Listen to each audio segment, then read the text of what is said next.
Yeah, we're very happy with the way things have gone so far.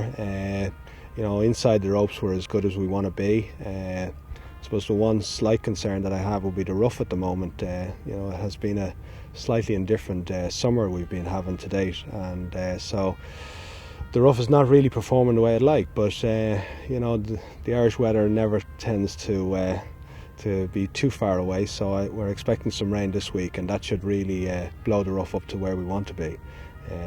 Tees are great, fairways are really in good shape, but I'm particularly happy with the condition of the greens right now, that they've really worked well. We've trialled and we peaked the golf course for the last 3 or 4 years in September, and so we've kept our programme pretty much the same right through, and so far so good. Everything looks to be really in good shape, thank God. I spoke to the 2 Ryder Cup captains, Woozy and Tom Lehman. Spoke to 3 major winners. They've never seen anything in the condition that K-Club's in at the moment. Oh, that's very nice of the players. Yeah, I mean, when we had the European Open on the Smurfit course a couple of weeks ago or a couple of months ago, we spent a lot of time over here, just a last look at the place and critiquing what we've done and where we are. And both Ian Woosnam and Tom Lehman were very, very complimentary of the way the course will play. And it's become a truly great golf course. I mean, we've been spending a lot of time and energy over the last number of years, really, reinforcing golf holes 1 to 18 and making sure that there's no weak holes on the golf course. The rebuilding of the green on 12 was a tremendous success, and it's come in for critical acclaim now. It's gone from the easiest par 3 to the toughest par 3, and then obviously 16 with the green gone from being such a small postage stamp type green to a large island green, which is almost 50 yards long, and really forcing the guys to consider going for it too, be it in a tournament scenario or being in a match play scenario.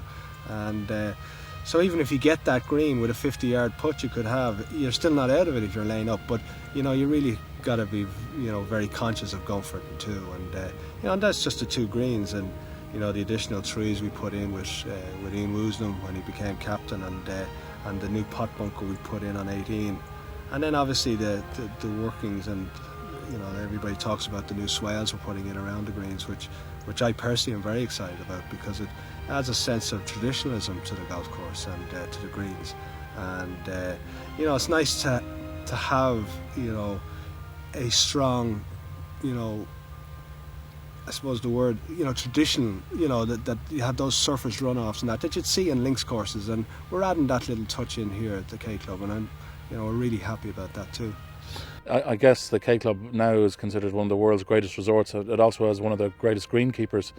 How do you feel about the new acclaim in your life?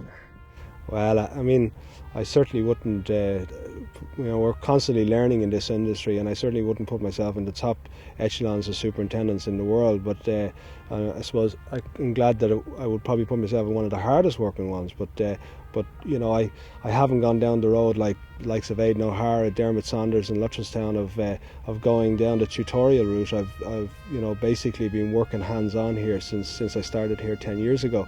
So my role is really still hands-on, and maybe I might get the chance to go back to college and catch up on the boys, but I certainly wouldn't accept that acclaim too readily, I'm afraid.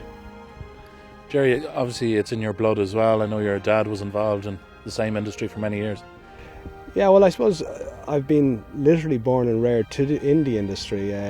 I grew up just beside the Caddy Master shed at Ellen Park Golf Club many years ago, and from there, 18 years later, in Ellen Park I grew up, playing on the sand pits and being thrown out of the pro shop for going in and taking Pat Smith's old clubs or whatever, and then from there, we went out. My father joined Lutterstown, or the Hermitage, in 1982, and so we lived in the Gate Lodge there for many years. So and that's obviously where I started my official training as a greenkeeper. But even in the Ellen Park days, I did all my from the age of 12 I was working on the golf course. So it's in the blood. My father was at the time seen as one of the leading lights in the industry. I'd like to think the likes of myself and Aidan and Dermot and Joe would be kind of taking the mantle that my father set up many years ago. Obviously you mentioned university. Is there anything left that Jerry Byrne can learn? Well, as I say, you never stop learning when you're dealing with nature. It throws you all sorts of spanners and it throws you all sorts of challenges, and that's the beauty of this industry we're in. It's not a textbook industry, and there is a lot of modern techniques coming out. I do keep in regular contact with my counterparts and professors in the States because that's where it's at, and so we are constantly being updated in the modern techniques of grass and golf course management. So it never ends, and I think if you feel that it's ended, well, that's when you'll end pretty quick, because this industry is very quick to humanise you at the end of the day. Jerry, at the moment you're working practically 24 hours a day on the course. What's your big hope for the Ryder Cup? Well, I mean, the big hope is that we'll have a dry week, but condition-wise, I'm very comfortable the way things are. But I'd love to have the tournament, and the work that we've done on the golf course over the last number of years deserves a dry week. We haven't been so fortunate on the Palmer course over the last few Smurfit European Opens, and so it would be really great to have a dry week so that our clients who come here for the week can enjoy it. It will look good on TV. I think, like all golf tournaments, it needs the sun to make it shine, and so the hope is for a dry week. If it's a wet week, we've got to deal with it. I mean, we've been very conscious of sanding the crowd lines to ensure that they that the spectators get around comfortably, and we've done such an extensive drainage network on the fairways, so we've no issue on that.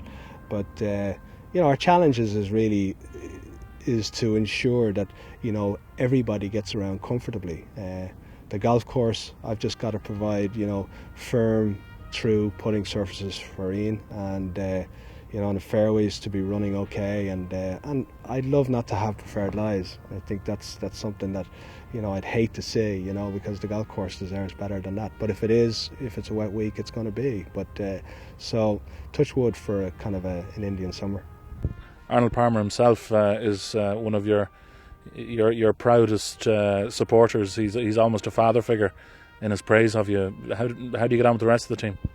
Very good. Mr. Palmer, I've had a great relationship with, but his right-hand man is a guy called Harrison Minshew, and he was involved since the very, very start here. And I've worked very closely with Harrison both on this course in the remodelling, for want of a better word, of this course, and but also with the construction and the delivery of the Smurfit course. And so he's obviously one of the best designers himself in the world, but he's also a very good friend of mine, and so we have a very good relationship whereby we can get work done. And I think that's the key when you're dealing with a design company, to ensure that we can interpret what they're looking for and get it done. Obviously, Jerry, the Ryder Cup is the pinnacle of anybody's career involved in the golf industry, but it's really what happens after the Ryder Cup that's going to make the K-Club's reputation, isn't it? Oh, no question. I mean, first of all, we've got a very busy day on the Monday, or the Tuesday, so we've got to look after our clients after that, and it never ends. We're very proud of the fact that we will always have this golf course very close to tournament condition.